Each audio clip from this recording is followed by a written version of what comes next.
अस्सलाम वालेकुम जी। जैसे कि आप सब लोग जानते हैं कि इमाद वसीम ने अपनी इंटरनेशनल क्रिकेट से रिटायरमेंट का ऐलान कर दिया है, लेकिन अब राशिद लतीफ़ चाहते हैं कि उसे वापस लाया जाए। राशिद लतीफ़ पाकिस्तान के साबिक विकेट कीपर, बैट्समैन और कैप्टन, वो चाहते हैं कि इमाद वसीम को वापस लाया जाए। इमाद वसीम पाकिस्तान की T20 के लिए एक बहुत अच्छा बैट्समैन है और स्पिनर भी है। एक वाइड स्पिनर है पाकिस्तान के पास जो कि नई बॉल से भी बॉल कर सकता है। ये उनकी बात सच है, वो ठीक कहते हैं। वो कहते हैं कि उन्होंने बात भी की है।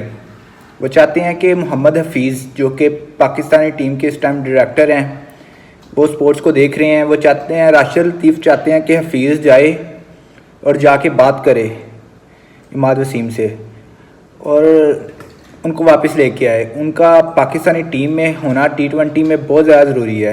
उसकी वजह भी है क्योंकि आगे T20 वर्ल्ड कप आ रहा है, इतने मैचेस हैं और पाकिस्तान की सीरीज़ भी हैं T20, और इमाद वसीम का पाकिस्तानी टीम में होना बहुत ज़्यादा ज़रूरी है। इमाद वसीम के अपने भी कुछ फड्डे चल रहे हैं निजी चैनल में। वो किसी भी हद तक वो बैठे रहे हैं तो उनकी बातें होती रही हैं।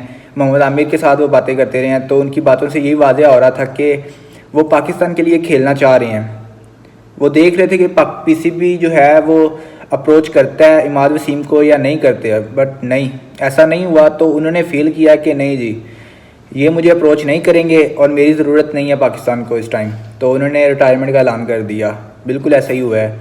और अभी जो है वो इन्हें पता चला है कि इमाद वसीम एक अच्छा बॉलर था, हमें इसकी ज़रूरत है, तो अब इन्हें वापस लाओ। ऐसा तो नहीं होता। अब उसकी एक और शर्त भी है कि मुझे लीगें खेलनी हैं, इमाद वसीम को लीगें खेलनी हैं। और PCB कभी भी नहीं चाहेगा कि इमाद वसीम लीगें खेले, बट राशिद लतीफ़ चाहते हैं कि इमाद वसीम अगर लीग खेलना चाहता है तो उसे खेलने दिया जाए, वो पाकिस्तान के सेंट्रल कॉन्ट्रैक्ट में ना आए। क्योंकि अगर वो पाकिस्तान के सेंट्रल कॉन्ट्रैक्ट में आएगा तो ही वो पाकिस्तान की जो PCB है वो उसे रोक सकता है। वो ऐसा करे कि वो ना आए। राशिद चाहता है कि वो ना आए, वो जब चाहे लीग खेले, लीग में जाके परफॉर्म करे, और जब पाकिस्तान को किसी मेजर सीरीज़ में उसकी ज़रूरत पड़े तो पाकिस्तान से कॉल करे और वो आ जाए। बट ऐसा नहीं ना होता। अब उसे कहा है कि आप डोमेस्टिक खेलें और उसने इनकार कर दिया है। और इनकार क्या किया है, उसने रिटायरमेंट ही ले ली है।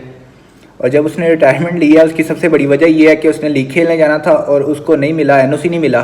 मोहम्मद हफीज़ जाके बैठ के उससे बात करता है तो हो सकता है कि वो मान जाता है, वो अपनी रिटायरमेंट वापस ले सकता है। लगता तो मुश्किल ही है, क्योंकि अगर वो रोला ये भी है ना सबसे बड़ा कि अगर वो डोमेस्टिक नहीं खेलता तो पाकिस्तान की टीम में सेलेक्ट कैसे होगा? कैसे होगा? नहीं होगा। क्योंकि ये पाकिस्तान का क्राइटेरिया यही चल रहा है कि अगर आप डोमेस्टिक में परफॉर्म करते हैं तो ही आप इंटरनेशनल में आ सकते हैं। अगर आप डोमेस्टिक में परफॉर्म नहीं करते तो आप ऊपर नहीं आ सकते। और अगर एक बंदा डोमेस्टिक खेलेगा ही नहीं, वो लीगों में जाके परफॉर्म करेगा और लीग के बिना पर आप उसे ऊपर कैसे लेके आएंगे? फिर तो आप अपना जो क्राइटेरिया है उसको खुद ही तबाह बर्बाद कर देंगे। आपको इन चीज़ों के बारे में सोचना पड़ेगा। अब मुश्किल है, बहुत मुश्किल है कि इमाद वसीम को वापस लाया जाए और ला के उसको जो है ना T20 में बॉलिंग करवाई जाए। पहले ओवर, यानी कि बहुत अच्छा बॉलर था, नो डाउट। वो जो आता था जैसे ही मैच स्टार्ट होता है, बॉलिंग आती है पाकिस्तान की, नई बॉल पकड़ा दी जाती थी इमाद वसीम को, लो जी इमाद वसीम साहब आप बॉलिंग करें।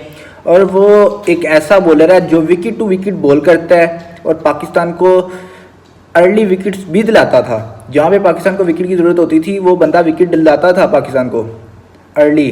अब मेन बात यह है कि ऐसा बॉलर पाकिस्तान के पास अब नहीं है जो नए बॉल के साथ बॉल कर सके। हमारे पास तो शदाब जैसे बॉलर हैं जो फुलटा से मारते हैं। अब हम क्या करें? और एक अच्छा ऑलराउंडर था, हमारा मैच विनर से तो ज़्यादा बेहतर था ना वो। अब वो चला गया है। होप फॉर द बेस्ट कि वो, शायद, उम्मीद तो नहीं है, लेकिन शायद कि वो वापस आए और हमें T20 वर्ल्ड कप में खेलता हुआ नज़र आए। और अगर वो T20 वर्ल्ड कप में खेला तो वो एक अच्छा परफॉर्म करेगा। लिख लीजिए मेरी बात आप लोग, कि वो परफॉर्म करके बताएगा कि हाँ आप लोगों ने मुझे नहीं खिलाया, इतना अरसा नहीं खिलाया, और मैं आपको यहाँ पे परफॉर्म करके दिखाऊंगा कि मैं काबिल था, मैं कर सकता था। गलती PCB की है, उसकी भी है थोड़ी सी, लेकिन ज़्यादा PCB की भी है कि PCB अपने जो पुराने प्लेयर्स हैं उनको अप्रोच नहीं करता, उनको एक दफ़ा बाहर निकाल के बाद में ऐड नहीं करता, उनको ऐड करता है कि जिनकी परफॉर्मेंसेस जो है ना वो पहले से ख़राब जा रही होती हैं उनको बैक करता है, लेकिन जो नए आपके पुराने हैं ना जो अच्छा परफॉर्म करके आपको दे चुके हैं T20 में, उनको वापस लाना चाहिए था इन्हें, उन्होंने नहीं लिया तो वो फिर सारे रिटायरमेंट्स ही देंगे। अब देखते जाए, रिटायरमेंट्स का सिलसिला शुरू हो गया है, देखते हैं कौन कौन जो है प्लेयर रिटायरमेंट देता है या नहीं देता। मिलते हैं, पीस आउट।